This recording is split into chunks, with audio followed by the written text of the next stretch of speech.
I get to interview them. This is amazing. So, this person is Sean Williams, the founder and host of the Safe Room podcast, who's creating a safe space for entrepreneurs and business owners to share their entrepreneurial stories. Sean has produced over 115 episodes in almost 4 years of the Safe Room podcast, and his expertise in audio engineering has led him to facilitate his own podcast workshops for community residents in North York region, and that's right here in the GTA, Greater Toronto region, where we are broadcasting live from. And I want to shout out right now to the station that you are listening to. This is Love Bay Music Talk Online Radio. And we are here speaking with Sean Williams. Sean is in the building with us right now. Sean, how are you feeling? Fantastic after that intro. That was amazing. Super glad to be here. So excited for the conversation that's going to be. Like you said, it's a full circle moment. The conversation we had the first time was 3 years ago. So I'm very excited for what's gonna happen now 3 years later. Exactly. And honestly, Sean, I told Sean this, but I want to let all the listeners and viewers know that Sean actually inspired me to finally find my voice. And it's so interesting because that's the name of Sean's course. We're going to let you know more about that. But I finally found my voice, got out of my secret podcast in my car that I let y'all know about a couple episodes ago, and, made my way here on Love Bay Radio. So this is truly a full circle moment. I didn't know if I would ever actually get here. And Sean, I'd love to just start out with, how did you get here? How did you find your voice to get to the accolades of being able to accumulate 115 episodes in just under 3 years? That's amazing. Yeah, thank you again. So this story always changes, but I think over the time, I think I figured out what exactly got me started. So I have to go back to my high school days, and I attended Downsview Secondary School. It's right up in Keelan Wilson for where I live, and I remember being in I think my it was like 10 like that. I was starting to be more proactive when it came to extracurricular clubs, just trying to figure out what was the thing I was good at. What were something that were my interests? How can I find something that allows me, be authentic? And I think from that time period from grade 10 to grade 12, I did so much clubs. Like I swear I lost count at one point where I just didn't know how many clubs I were at one point. It was like 10 clubs in 1 year. It's like that's not even a joke or hyperbole. That was the honest truth. So Which one I, was your favorite, though? Oh man, now you're just making this difficult. I mean, there's a lot. I mean, probably the athletics club that we had because it was like me and my best friend. We were like the two heaviest guys when it came to like doing sports at the time, and we were the ones running all the intramural events, doing all the tournaments. So we were really spearheading that at the time being. Hmm. I love it. I love it. And so now you've joined all these clubs, but then finally, Yeah, it's just honestly, it wasn't really a breakthrough there. It's like, okay, I joined the clubs, I graduated high school. Okay, cool, move on. It was when I oh, got to university where things just kind of really picked up. So I was studying business as my major at York University. And this business club that I joined in my first year, they had this podcast called Negative Balance, and it would be business related topics. So I thought, I mean, why not? Like, I like to talk. Let me just see if I can come on and just give my little 2 cents. They made me the host immediately. I did not expect that, but it ooh, was it was like an open like invitation. So I said, okay, let me take it with full arms. I was actually pretty good at it. I thought, okay, this is fun. And then fast forward came the pandemic, and I hmm, remember it was like probably the same week where everything completely shut down like in mid-March and everything like that. I started to think about podcasting a little bit more based on my past experience. I thought, you know what, maybe I should give this a try. Probably it'll be something I could do as a hobby. So I think from there it was really, we were gone, all the just the episodes recording. So I would probably say what allowed me to find my voice, it was probably during my university days, which is hilarious because if you ask me right now, would I ever go back and do all my 4 years? I would tell you, heck no. Absolutely not. I did absolutely nothing. I was stuck to my books from the first class to the very last one. I feel like I had more fun during my high school days, but I feel like the high school days were important because it allowed me to try new things. Whereas the university moment, doing that business related podcast, is where I was able to really amplify and just be free and just let Mhm. my voice be heard to just new people and new audiences.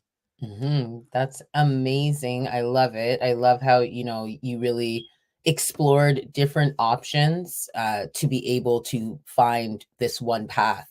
And that's something that, I know a lot of people out there, they wonder, like I get asked the question, like, how did you get to be a host? Like, and how do you do it like that? And honestly, I'm like you. I tried out a bunch of different things. I'm still trying things that I like, things that I enjoy, and then really just trying to work on one or two crafts at some point is the goal. But until I get there, I think it's important to really let yourself be free, as you mentioned, and that is how you find your voice. So remember that, people. That's gem number one. We have so many more to go. I wish I had a counter, like where I could just like keep tapping Yeah, and I just put it at the bottom of the screen. gem. Yes, TYB, our show producer, please. Like, let's see if we can find a gem counter for all these gems that get dropped.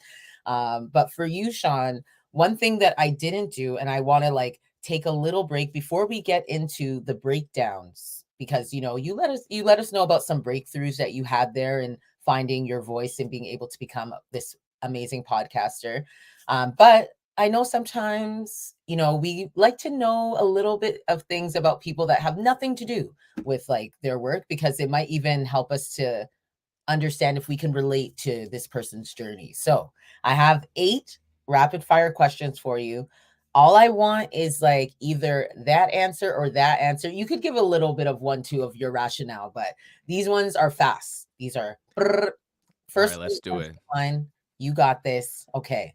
So podcasting fuel. Do you get coffee to kickstart the day or tea to keep it mellow? Tea, easy. Okay. I'm not a coffee person. If anyone asks me for coffee, I'm like, no, sir. The only time I will take coffee is if I'm really having to prepare for a long day. That's it. But tea, Same, same. I I'm need I'm only taking tea, preferably probably peppermint or chai. ooh, love. I like those options too. Chai is my favorite. Hmm. Yes. Fun fact, chai actually means tea, everybody. It's like zombie. I'm having tea, double Tea teas. tea. Tea tea. All right, next one. Dream setting for the podcast, for the Safe Room podcast.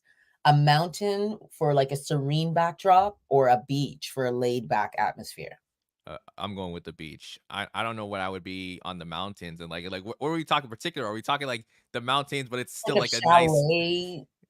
Yeah, like you're in a chalet. You're not out in the mountains. I'm Yeah. about to say, I'm like, I don't know if I can get internet connection from there, but Oh, good point. Good point. so I would probably go for the beach because again it's very laid back, relaxing, just fun Mhm. vibes, and that's the whole point of my podcast. I want it to be a safe space, and what's better for a safe space than the beach? I agree. The mountains seem scary. That doesn't seem safe. Very okay, branding. I see you. I see you. All right, Sean. All right. So for Sean's productivity peak, early bird catching the worm or night owl burning the midnight oil. Oh, that's tough because I can get up in the early in the morning. Like I used to do that during my high school days. I used to get up like 6 a.m. You call me Mhm. a madman. Like, why are you getting up at 6 in the morning to That's the go to best school? time. That's the best time. But recently I feel like with everything I do, it's night. It's like everything's late. So if I had to choose though, I think I still go early bird. It's just ingrained into me to just Yeah. get up early and get everything done. Cause also if you wake up late, half the day's already finished and you already tell yourself, okay, I just want to go back to sleep. Right? It's like already the next day. It's tomorrow. Like when you Right. get up like past, for me, getting up past 9 a.m., I might as well like then, oh man, we're already on the next day. That's how I Yeah. feel. Like things are gonna be delayed. Uh-huh. So I hear you on that. Okay. Preferred podcast content, fictional storytelling or nonfiction insights? I'll go non-fictional. I mean, I don't mind fictional. It's just like I feel like I have to just think super hard on like, okay, what can I possibly say? It's just not to say that I'm not a creative person. I could probably come up with something off the top of my dome, but Mhm. at the same time, I think non-fictional, and you mentioned insight, you're learning something. I feel like when you're having that educational piece, it's better than just like, something a little bit more goofy. Sometimes you need a little goofy, but I feel like you can have some of the fictional elements in a non-fictional conversation. Agree. That's true. You can bring in elements about like, did you see that episode of like X-Men when Wolverine, saved Rogue? That's just Right. like in real life when, yeah, I it's see good. you're a I Marvel like it. fan. That's good to hear. Yes, big Marvel fan because that's the first thing that came to my mind. I'm like, yeah, like, those are my guys. Those are Mhm. my guys and gals. Guys and Mhm. gals. All right, your style preference, because you are a stylish person. So vintage charm or modern sleekness? Uh, I'd probably say modern. I know people are gonna probably come after me. It's like, of course, modern, new school over here. All right, that's fine. I'm a modern guy. I mean, listen, I don't mind vintage. It's like, but if you look at my closet, like I am someone that's like super modern to the bone. Like if you ever see me at a function, you don't Mhm. want to see me at a function because I'm telling you right now, I will outdress you. Like I come Oh, see, this is why I clean. told y'all, folks, he's a stylish guy. Listen, like, look at He the pre does. the He does sweater do. too. Like this is fitness gear. Oh, I'm oh, rocking oh. fitness gear, but Need I a bet you sweater. wouldn't know that. And that's how clean it is. And like, I got the little lift life right Mhm. here. It's Look at guys, look at the sleeve, though. Look at look the at the sleeve. sleeve. I go modern. I go modern. Yes, blessings. Oh, yes, and I do wanna shout out the people that are listening right now. We have frequency event promotions. I wanna Shout out shout to you out. Chris. Shout out to Yeah. Chris. Okay. Friends are in the house. Greetings and Yes. salutations, friends. We love to see it, the support, big blessings. And we are streaming to over 135 countries right now. So, hello to everyone that is listening right now. Hello. We really appreciate you out there. All right. So, we're going to get back into our rapid fire questions. We're finding out a little bit more about Sean Williams behind the scenes, like the guy that makes the guy, right? So, podcasting mood, action-packed episodes, or lightheartedness of romantic comedies. So this is like, if you're watching a movie, you're watching Netflix, are you going for action or romance and comedy? I'm going for the action. I thought I'm so. definitely the action. Like, especially if we're talking in the podcast realm, like I want to be where like there's something that you can always bite your teeth into, you know? And like Mhm. even with action, I feel like there's such a like there's a flow. You know, you have the first act where it's probably just you're setting up the plot, but you're establishing the characters, and like the middle is where like things start to get really intense, everything starts to fold out, and by the end, you know, you reach the end. It's just okay, we're here. I mean, if I were to do romance or comedy, it's just what would that look like? I'm not sure. What I look like? Actually, we're gonna get into that because you gave us in the course that I'm in with Sean, he gave us this cool exercise. We're gonna talk about it, and we had to make our own movie pitch. And I'm gonna tell them the one that I came up with. So, what do you mean? What do you look I like? You're gonna mean, tell me your movie pitch next. Get ready. It's a romantic comedy, and it's starring Idris Alba. oh, that'll be funny as hell just to see. Okay, so we're gonna talk about that. I have two more questions for you. Okay. Okay, So if you were to have a pet, or maybe you already do, team dogs for loyalty or team cats for independent charm? is there a no comment option? That's Just probably my one because I don't like. I'm not a pet person. Yeah, me neither. It's just I don't know what it is. The funny thing about that when you mentioned it, so the studio that I go to record all the in-person interviews, they do have two cats. Now, the first time I went there, I wasn't really afraid. I was just kind of like, I'm not feeling it. But I Yeah. think it's funny because now that I go back, I'm very calm and collected. I feel like with a pet, if I get to know that pet long enough, I'll Mhm. be cool. But if I'm Yeah, telling you, if I don't know the pet that well, I'm just not gonna vibe with it. So yeah. So you're not gonna like go choose a pet for yourself, but if no, somebody, not really. yeah, Not I hear really. you on that. I hear you. I'm sorry to all the pet lovers out there. Sorry. Yeah, there's gonna be some ads right now, Sean. There's definitely gonna be some ads for that. Instagram and YouTube, everybody loves cats. That I don't know why. I'm not for them either, but hey, moving on. Last one for you, last one. I think I know what you might answer, but I'm very curious, and I'm sure the fans are too. Hosting attire, sneakers for comfort, or dress shoes for a polished vibe. Yeah, sneakers. Oh, he's Sneakers. going with the sneak. Uh Listen, again, I know I mentioned that Oh, I'm a that's what very classy person. I can you dress did. well, but at the same time, like I'm trying to be chill. Again, the safe room. I feel safe when I'm just me. I'm relaxed. I'm telling you right now, like I'm in my room and I've never felt more comfortable in what I Mhm. do. So if I'm putting on dress shoes, the only time you'll see me wear dress shoes and do an interview is if I'm at like a exclusive event, Mm. which is fine. But 9 times out of 10, I'm gonna be like chilling. So like I'm gonna be wearing sneaks, probably a whole tracksuit, depending. Yep, I hear you. And it will be matching, like, coordinated. This is the Yeah, I like got this a I got a Nike Tech. It's like brown in my closet right now, so let's I can go. literally Okay, turn that. Yeah. okay, Sean. Next up is an invitation into Sean's closet for the next podcast. We're marking it down. Don't worry. All right. So that's all that we have for you in our rapid fire get to know you 1 minute with Sean Williams. Well, 10 minutes with Sean Williams. It's cool. It's cool. We love it. We love it. Okay. So, Sean, we were speaking about your journey, and you let us know really how, what sparked your interest to even get into this game. And so now we would love to hear. We always like to speak about the breakdowns that led to these breakthroughs. So, were there any for you breakdowns that you have noted that really changed your perspective and brought you closer to your dreams?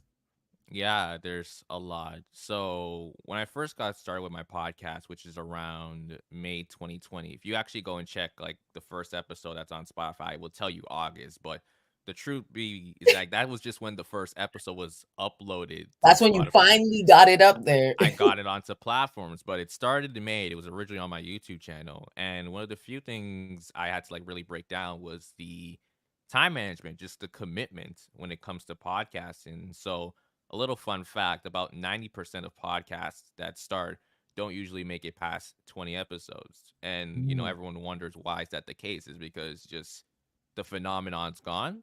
That has a factor and there's an indication of that, but it also tests you to see how much of the commitment that you want to put into your podcast within your platform.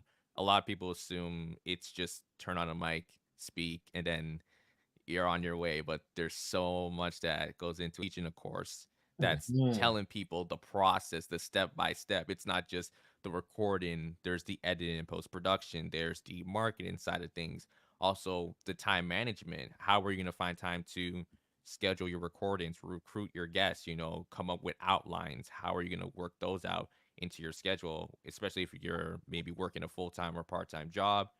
If you're an entrepreneur, there's so much that goes into it. So for me, I had to realize real quick that I actually need to, sit down, write down what I want to do. So I legitimately created a list of guests that I want to start off with off the jump. And I was still working as a community research coordinator for a small grassroots groups in the Jada Finch community. So as I'm trying to get my work done, when I was off, I was putting in work within the podcast, trying to figure out exactly, okay, who I want to get into, who do I want to reach out, what are my topics going to be. So that was something that I had to learn very, very quickly. And for the time being, it was okay. I felt like I was able to adjust, but there was definitely some bumps. So there were actually a couple episodes that I had to literally just come up with a topic the day of, or just go into there just saying, "Hey guys, I'm back.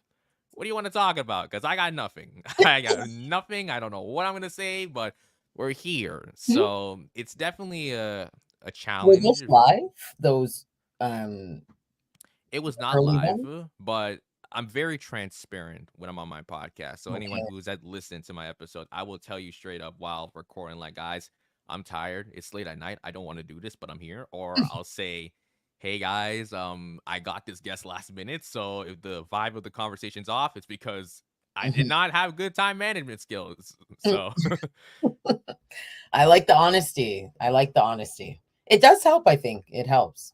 yeah, I definitely think it's a very crucial element to any work that you're doing. So, honesty is definitely another thing, the time management. But I also think as well, just the passion, the drive. If you're ever starting a platform that allows you to share stories or create an atmosphere for people to share their stories, it's Mhm. how long is that passion going to drive you for? And honestly, that's something I've never had to question since day one. It's something I still want to do. It's my entire vision for the Safe Room podcast. So I feel like there's always that push to make sure that people are going to hear these conversations, whether it's going to come out this week, the next week, or maybe 2 months from now. Who knows? It's Mhm. just within me. It's kind of just deep into my veins. I love that. I love that. And you mentioned, that there were some episodes that things did not go as planned. And I definitely know that here.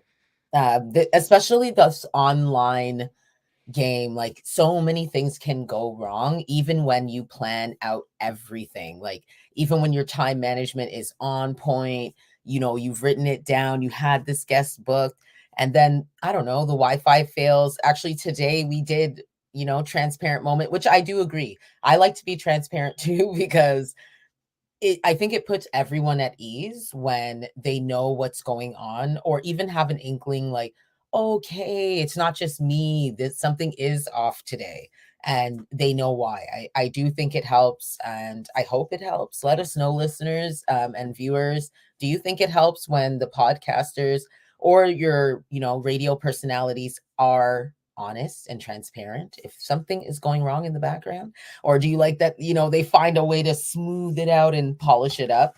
But my question to you is, are there any like specific episodes that you can point to that you would say really helped you transform the way that you do things? Like you learned a big lesson because, like, oh, the way that went, I don't want it to go that way again. And then you implemented some sort of tool or resource. Yeah, definitely. So I can't name any specific off the top of my head, but I can definitely name some particular moments. So for the earlier parts of my podcast, I used to record on Zoom. Now, if anyone knows about that, don't recommend it to anyone. Anyone starting, don't use Zoom. But I had to because I needed to start somewhere. And I remember it was about the I think the beginning of 2022, around in February, March, I wasn't dropping episodes, and I kind of wondered to myself, like, I wonder why, like, I'm such in a funk. I don't understand. But at the time being, I was always telling myself in terms of the audio quality, because I'm definitely someone when it comes to podcasting, I'm more of on the retro side of things. I care about the audio more than the video. I do use video. It's just more for social media clips and, just trying to repurpose long form content to more short form and interactive content. Hmm. So I was more focused on the audio side. I wanted to be that for the listener, they're able to get the best professional quality as possible. And I felt like Zoom wasn't doing it for me. So then I decided to do my research. And there's one platform I always kept seeing on my Instagram feed, and it was Riverside. Hmm. So I thought, okay, I keep seeing this. Maybe this is a sign from God telling me, like, check it out. So I started to go through all the different features, the pricing. I'm like, okay, it's actually not that bad. It says that, the audio quality is really great. They have a local audio backup. So there's a situation, and it's happened to me, where you have a guest and you're recording, but miraculously one of your audio tracks does not record for that entire conversation. They have a backup on that. So Mm. it's really useful. So from that time, I thought, okay, maybe this is the moment to make a switch. So I did make a switch, and then from about March to up to this moment, I've been using Riverside. It's been huge in terms of how my audio sounds. It has less time on me when it comes to editing. There's not that huge burden of I have to do all the bells and whistles or the processing within the Mhm. audio. It's so much better. Um, I think another moment is this one's actually I remember a very specific episode. It's the 75th episode of the podcast. Oh, he remembers And the number. yes, yes. So I actually had a interview with two other guys who also have a podcast, Alex and Owen. They're the hosts of the Hustle Over Everything podcast. And it was actually before and after the conversations where I really took everything in. So before I was telling them like, hey guys, like, okay, thanks for coming on. I was kind of explaining, doing the rundown.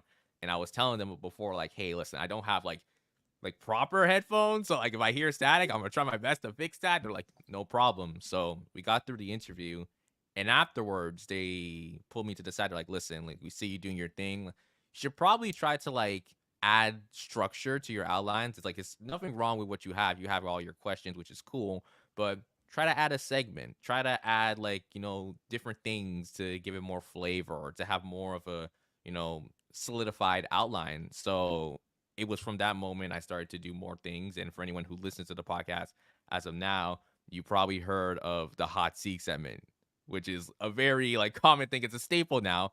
And it kind of came from that conversation I had with Alex and Owen, them saying you should try out new things. So it Mm, actually helped me with the flow of my episodes. And even when it comes to recruiting guests and kind of breaking down the outline, I already know how I'm gonna go across with this. The hot seat segment is something that's again is a stable. I usually change like one out of the four questions that I ask. So like it's always copy and paste. I could always do it with multiple guests. So I'm able to probably bang out like 10 outlines in the span of like an hour because it's just so easy for me to do that. So I mhm. would probably say those are the more significant moments I was able to, learn from doing podcasting. Yeah, and I really like the, that 75th episode insight that you received that story because it really shows a lot about your character. A lot of people, when they receive constructive criticism or even just criticism, because sometimes the criticism is not constructive, the way that it is presented, it is, could be hurtful. But it's so great that you were able to take that advice and truly implement it and see that it wasn't a diss. Like it was not, they were not coming for you. They were actually wanting to see you succeed. And this is why they dropped this gem on your head, and it hurts sometimes to it hurts to break ground. When I think about like a seed breaking ground, when I think about a diamond or how the process of, a diamond becomes, it takes a little bit of pain, and a mentor of mine told me that sometimes you really have to look at rock bottom as the greatest place to launch from. So this is where even, the inspiration for this podcast or this radio program comes from. And it's all about being able to shine a light on the breakdown so that maybe you can see that you're actually on the verge of a breakthrough. And so really glad because that led to you being able to continue with this podcast. And I am wondering when it comes to like your audience, and your listeners, building your fan base, was this something that was at the front of your mind? And has this ever discouraged you along the way, of doing this podcast? Like, does it matter to you about the viewers? Like, what is your why really for wanting to do the safe room?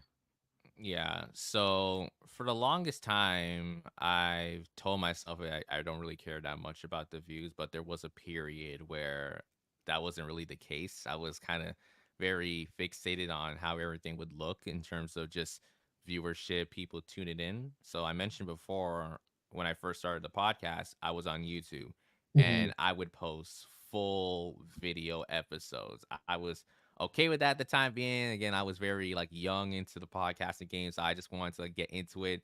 And I think the funniest thing that I look back at to that moment as well, I was not a social media guy.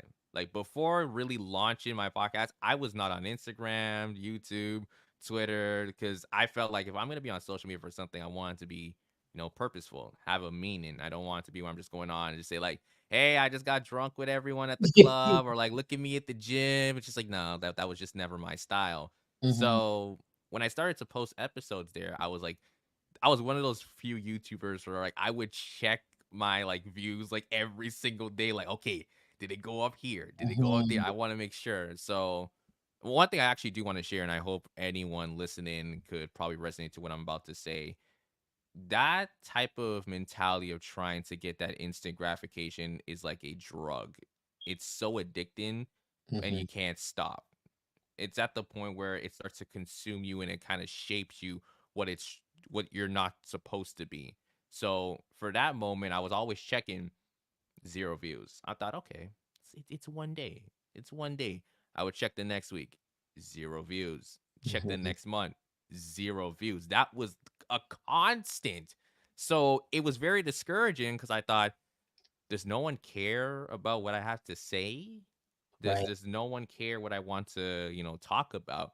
But it was a matter of two things. Number one, I was letting those numbers and metrics really cloud my judgment on what I really wanted to do and what I really wanted to accomplish. And number two, I didn't do enough research. I just kind of jumped into YouTube saying like I'm gonna get like 1 million views like off the rip, but that was not the case. So once I started to scale back and really evaluate what I wanted to do, and I really love how you asked this question, L, like what is the why? I Mhm. just want to support people. It sounds a little cliche, just like, what do you mean? I'm like, it's literally what God has kind of driven in me. Like, I just want to provide a stage where people can share their stories. They can feel a sense of accomplishment, but they also have a place to be vulnerable and share some of the setbacks that they went through. I want to be able to go out to events, connect with people, collaborate, work together, just give a stage for them to share. So for me, the audience that I've created, it's not at the scale of like a Joe Rogan or the Logan Pauls or even like the Breakfast Clubs and everything like that, where I have thousands or millions of listeners. It's actually pretty niche, which is something I think a lot of podcasters get into in terms of just their audience. It's very niche. They focus on a certain demographic. For me, I feel it's like the 24 to 39 entrepreneurs and business owners, around 50 to 100 listeners. But again, I feel like that's my whole point of the podcast. I'm not so fixated on the views. Obviously, I have goals of saying, hey, I want to hit 10,000K in terms of downloads every month. I want to be able to have over 1 million people, but it's not what's driving me at the end of the day. It's bringing this platform called the Safe Room all across Toronto, all across the GTA. It's just being able to support people and provide a safe space for people to share stories. Yeah, that's so beautiful, honestly. Like I I just yeah, very moved by that answer because I really resonate with what you're trying to say or what you have said actually that it isn't really about the views. And what it for me, I would say that it's about the people who are listening, the ones who will come across this podcast one day, or when they are, for instance, now you're doing this amazing course, which thank you so much for doing it, because it is so necessary to be able to put together the tools to be able to craft something like this so that you can have a little bit of something that is audible enough for people to enjoy. So I thank you for that. And I think it's so important that we all understand or start to gain this understanding that it's still important for you to say something if you feel like you have something to say, whether or not there's one person listening or no people listening. And I guess I don't know, I felt a little bit teary when you were speaking because it reminded me of a younger me that so many times put down this dream of doing what I'm doing right now. So many times put down this dream because of those things. Like I let the no views or the one or two people, or even the fact that there were people who did like it. And then I was like, I felt pressure to perform. And I was like, nah, not doing it. And then I put it all down for so many years and so many times and kept picking it back up when it was obviously a passion to do exactly that, just to have a platform where other people can also share these type of feelings, because I know that the world becomes a better place when each individual feels like they belong in this place. So, that's, and I think that what you're doing, even the name of your podcast, calling it the Safe Room, in the first place, which I think is genius. I'd love to know the reasoning behind that, for my next question. But I think that the fact that you even called it that, it just really rings true that creating this safe place on the internet where people can speak to somebody who's just giving them the time of day. Because, I think that a lot of people are busy. So even when I hear you say the zero views and you kept checking and you're seeing zero views, but then you kept going, like that is a testament because now you are teaching other people how to do this. You have also interviewed 115 people or more, because I'm sure you did groups, that also found a place where they could tell their story. And because it's the internet, it lives forever. So we can always go back to those episodes. And in fact, I'm gonna look for those episodes that have 0 views and I'm gonna give it a I view. will give you a warning. They're taken down, unfortunately, because Why? I know this is not even me saying like I was ashamed. I've actually just kind of switched my whole marketing strategy. Oh, And true. again, plus it was on Zoom, and those were like 3 years ago. So even if I could get it back, it's just I legit can't, because Wait, like do you have my interview?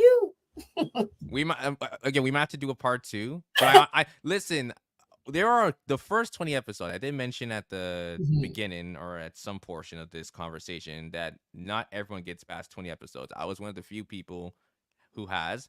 But funny enough, once I hit 20, I did take a break for about 6 months. And it's because I was just so busy with school and work. And I Mhm. realized it was actually me stepping away from the podcast that kind of messed up my whole workflow.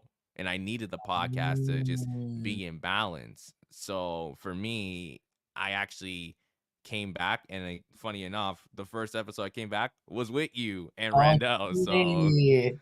it's again, there's a lot of like connectivity points right there. But again, if you go back and listen to those 20 episodes, I cringe. Not to say that like, oh, I hate them, but it's just like, oh boy, if I had the chance to like delete those and then no one even knows about it, I No, I probably want to would. see a compilation. Like, honestly, I live for the BTS of like how people put things together and how they break out of their shells, I guess, to, do this amazing work, especially in the community.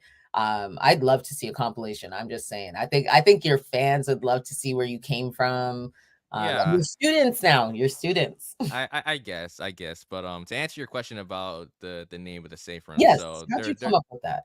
there's a funny story to that. So I probably think, and this is my personal opinion, I think coming up with a name for a podcast is probably one of the hardest parts It of is launching a podcast. hard. It's a struggle because I think the name of your podcast should represent you. I mean, sure, you can come up with something very catchy like the Breakfast Club. Well, obviously, you hear something like that, it's like, oh, I need to like tune into something like this. But Mhm, I wanted the title of the podcast to be something that kind of resonates with me, but also resonates to the listeners. So when you hear the safe room, you think of your own personal safe room. That's one of the few questions I ask for my hot seat segment. I asked, "What is your personal safe room?" And a lot of people over the years have given some, like, simple answers like their room, their office. Some have been very creative answers. But the whole point of it is that we are acknowledging, our authentic self within this safe room or safe space we have. mhm, And for me, doing podcasts and being able to have conversations like these, it allows me to be my authentic self. Now, obviously, over time, I could be authentic, outside of my podcast, but this was really the breaking point for mhm, me to be goofy, have a very bubbly energy. Before I was very quiet. I wasn't really shy, but quiet. And anytime I tell all my guests there that I was really quiet, they thought, okay, you're capping. That's not true. Like you looks like you've had energy once you came out the womb. Like that can't be real. But yeah, that was the case. I did not want to speak to much people during my school days. Outside my school days, I would do my classwork and go home. I would not go to the mhm, mall or stay after school. So the podcast really helped me to just kind of be authentic and just kind of break out. So that's kind of where the thought of it. Now the name of it is gonna mhm. sound so stupid, but when I first came with the safe room, I was actually very afraid to go with that name because I thought the safe room, the first thing that people are gonna think about is the shade room, and they're probably gonna I say like, did. I did. I so I'm thinking did. like, what are you just bootlegging their name now because you No, but can't come up good with a play on podcast words, name? though. Good play, like, because 'cause they're all about, like, shading people, and actually, it's not safe there. It's You more don't like, yeah, we wanna be just on the cover everything, like propaganda, not really yeah, propaganda, but like we cover everything. Just everything, like, and your mom when she, her wig fell off, like, they do it all, and, yeah, it's not safe. So, actually, I like that you did that, but you didn't come up with it because of that. It I wasn't because did of I did not, but it was just one of those just miraculous moments where I thought, okay. And to also let people know, there have been moments where people have mistakenly said the shade room or stuff like that. I think one time I had a guest who kind of questioned what the safe room was. They actually thought it was a platform for just talking trash and just saying the most ridiculous things. And then Oh. I broke it down to them, and they were like, "Oh, I apologize. I'm sorry. Just the name kind of threw me off." So it has its own different meanings, which I think is very fun because everyone has their own thoughts on everything. But the safe room again is just very simple. It is a safe space for everyone.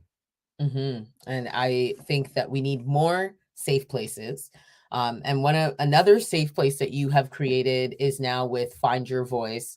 And this is your program that you teach other people to do what you have successfully done. And so I'd love to know, where did the inspiration come from to, move from student to teacher? Yeah, so this actually started back in 2022. I was taking a 8-week mentorship program. It was a very fun experience. So this organization is called Business in the Streets. They Hmm. have their YCEO program. This is usually for anyone who is coming in who has a business idea but just needs to flesh it out a little bit more to get validation on it. And then they have their boot camp program, who's more for people who know what their business vision is, and is looking to probably scale even more, whether it's getting through sales, marketing. So I decided to take the YCEO because I'm like, I don't know much about this. I really don't know much about the business realm of my podcast. So I thought, okay, Hmm. let me get into it. And one of the mentors asked me, like, what do you want to do? I'm like, I don't know. I mean, I'm a podcaster. Like, what can you really do with podcasting? So they were thinking, hey, like, do you like to, have you ever done any like teaching before? I'm like, I used to facilitate like workshops during my days in high school. I was part of this very huge initiative that's still going on today called Black Brilliance for like 7 years now. I used to Hmm. be one of the facilitators. I'm one of the co-founders of that. So I thought, okay, like workshops, maybe we could try that just to see. So those 8 weeks were really good because it helped me to kind of create an idea in my mind. Hmm. So from there, I thought, okay, maybe this could be, you know, something that could actually come to reality. So after finishing that program in 2022, that same year, I tried to make that jump and launch the workshop. And I was definitely thinking big, which is one of the few things that I have to always check myself when it comes to making a decision or pivoting on a moment, just how deep I go in terms of like my vision or my expectations. So for me, I was reaching out to like other podcasters and like I want you guys to be facilitators with me. And like I'm thinking about making this like a huge 1 day event and everything like that. I applied for a grant and I was so excited. But again, like I mentioned before, it's all about doing your research and just understanding that there's a time and place for everything. That's something I always say to myself and even to any of my guests. There's a time and place for everything. So, funny enough, I did not get the chance to do that for multiple reasons. I don't want to go too much into it Yeah. because then we'll probably be here for another 20 minutes. Part two coming soon. Probably. So, fast forward to 2023. I still had the idea in my mind, but it was a little bit more fleshed out. I knew exactly, okay, I'm gonna keep it simple, just kind of spread it out, not make myself like too heavy in terms of the expectations. So I applied for this one grant that was connected to York University and the TD Community Engagement Center. And I thought, okay, you know what? Let's just give it a try. I applied and it was all by myself. And for any entrepreneur or any artist out there, grant writing's not easy. It I is was just not about to easy. ask you, I'm like, wait, how did you do that? I Okay. I So, I literally just like I applied a couple of times. I just took the feedback and like I thought to myself, like, keep it simple. mm, Like keep it simple. Don't make it this grandiose event. Just make it very simple. So fast forward, I was able to be one of the few recipients to receive that grant of $5,000. So it allowed me to construct everything in terms of reaching out to the studio, booking the times and the dates, figuring out, okay, I want to get a photographer to take some photos and videos. That's when I met Sunshine's out to Sunshine because she's fantastic, and did she multimedia shoot the creative. video for this, the She promo video? the promo video that was Sunshine as well. Amazing. That looked Yeah. so perfect. I was like, wait, we need to talk about that too. But one thing at a time, I learned the podcasting from you, and now I know it's Sunshine I need to talk to. But yeah, a Y- fantastic work. Like the promo for that, amazing. I saw it before I even knew that you were behind it. And I was like, exactly, this is exactly what I need. And then I was Yeah. like, wait, I know the person doing it. I'm like, okay, I hope he's good with me being in it. No, And no, no. I'm glad that you're in it. So from that moment, I thought, okay, now we're in. This is what it's going to be about. So to break down a little bit more what the program kind of consists of, yes, let them it's know. yeah. So it's a 4 week program every Tuesday. So if it's going on right now, we just finished our second workshop last night actually. So it's That's why fresh we're in my memory. tired. Yeah, that's why we're tired. And it was supposed to be in person, but the weather in Toronto is just not having it, so we had to We're switch in on the winter floor. right now, folks. Yeah. So, anyways, we go over audio engineering, audio equipment. We go over recording and editing, particularly some of the different softwares that you should look for when starting your podcast, editing tips and techniques. And all the participants, including Elle here, get the chance to record a mini episode. So, this allows them to get that practical use when it comes to podcasting. And my And biggest no guess. No guess. no guess. And I've done solo episodes before in the past on my own platform, and I actually enjoy it. A lot of people don't. I'm okay with speaking for 50 minutes to an hour, but that's just me. And the whole impact or the whole vision for this program, it's not only to provide a guidebook in podcasting, but allowing the participants to find their voice. That's why I call it Find Your Voice. Being able to be comfortable in sharing through public speaking, through the art of podcasting, allowing yourself to be one with your voice. I want it to be where people are able to share and not have this hesitancy or feel like there's this burden waiting on their shoulder saying, I don't know if I could like really talk about this because like do people want to care Yeah. about what I want to say? But I had that same sentiment, and I get it can consume you. But once you really open up to the fact that, yeah, there's someone out there, maybe even if it's just one person that resonates with my conversation, that mean that's I've done my job. So I want to bring that same type of motivation, inspiration to all my participants. I think the best moments in the last 3 to 4 years is when I can meet people and they say, "Oh yeah, you're Sean. I listened to the podcast. Like, all right, I've heard you from Instagram." Like that puts a smile on my face because it knows that someone is hearing me, someone's listening to me. Even Elle, you reaching out to me to be on this wonderful show, like that brought joy to my heart because I thought, wow, like after all the setbacks, the ups and downs, like these are the moments that really count. So it's because I was able to find my voice, just be authentic and be me. So I'm trying to teach that with my students as well.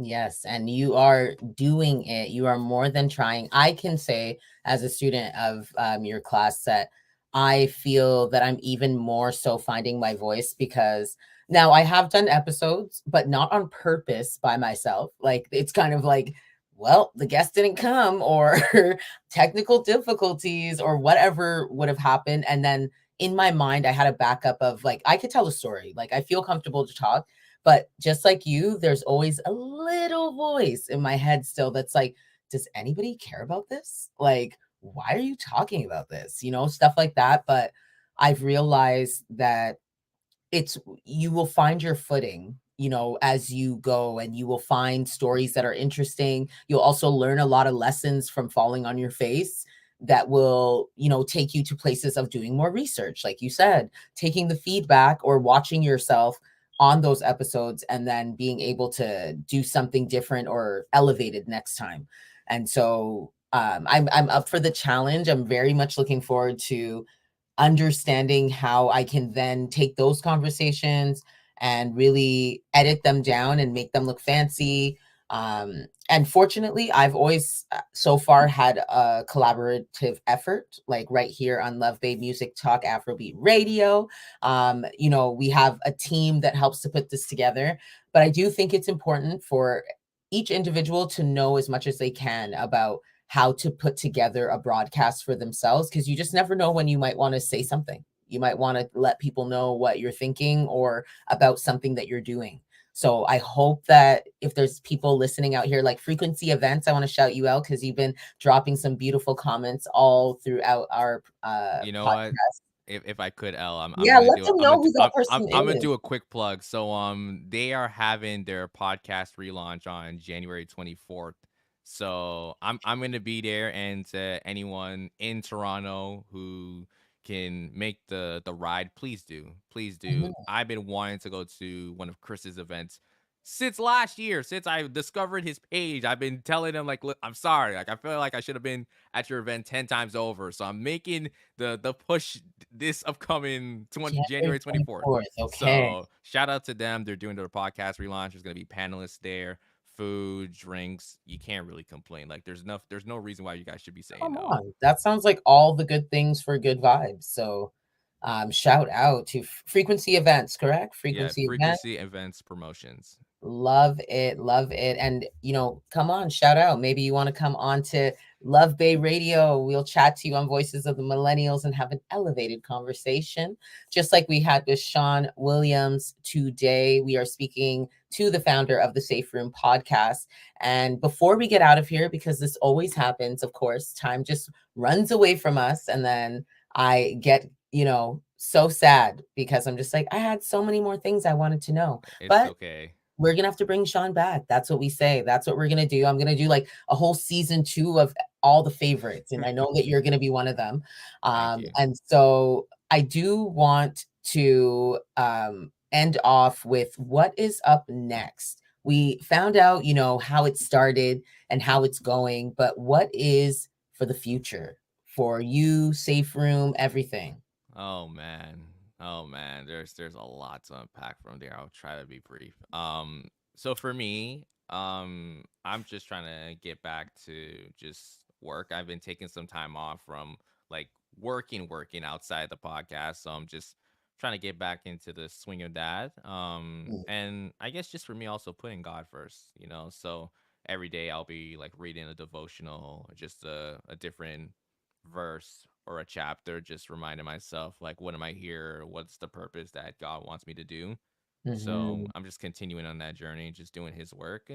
In terms of the Safe Room podcast, there's so much I want to do for 2024. There's a lot. So one of them is I want to continue still doing episodes for the podcast, but I kind of want to start like a TV show or like a small series on YouTube that's going around to community organizations and doing interviews with some of the community residents in my area outside of Toronto and Scarborough, Brampton, wherever I can find, and just mhm, kind of making that as like a limited like series, whether it's like 20 episodes or like 15, 10, wherever it may be. So that's kind of my vision. It's gonna have to take a lot of planning. I already have an idea of like who I want to reach out to.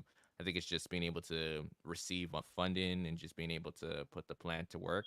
So I'm definitely looking to just push that message out and push that vision out. Another thing that I want to do, I do want to like run a just like a fun event, a fun event full of like performances, visual arts, anything, dancing, singing. That's something that I tried to do last year, but again, I think just everything was just not the right moment, which was totally fine. So hopefully that's something I can try out for 2024 and just overall just making money for the podcast, just yes. being able to get that financial growth. I'm working on an actual online course for people who want to start a podcast. So those are going to be more for my B2B, business to business clients. So those who actually have like a business or a brand that they're running that want to start a podcast, that's something I want to create Mhm. for them. Whereas the workshops I'm doing right now are more community centric, and I want to kind of keep that separate from my B2B model. So I'm looking to extend on that for Mhm. 2024.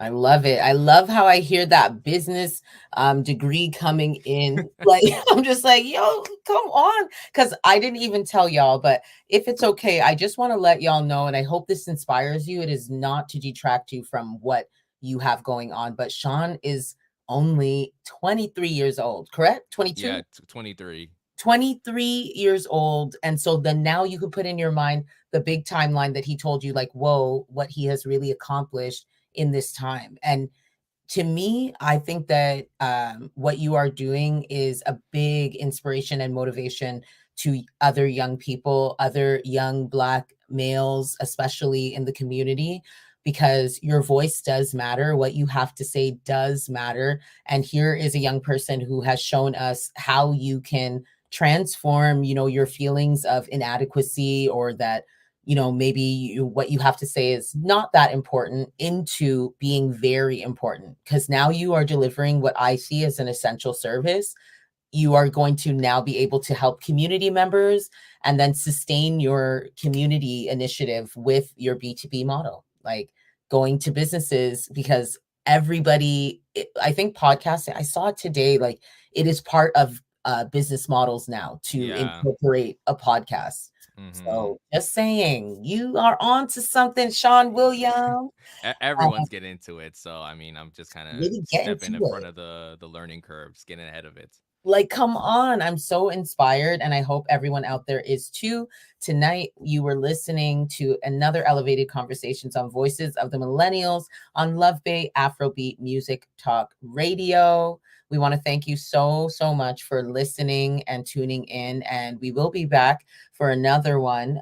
You will have to make sure that you are tapped in and check out everything that's going on Love Bay Radio online, on Instagram, Facebook, all of it. All right. So thank you. Peace and blessings. Sean, we wishing you all the best. I'm going to see you next Tuesday at our class. I'm working on my episode. I'm working on it. I'm All working on right, can't it. wait for it.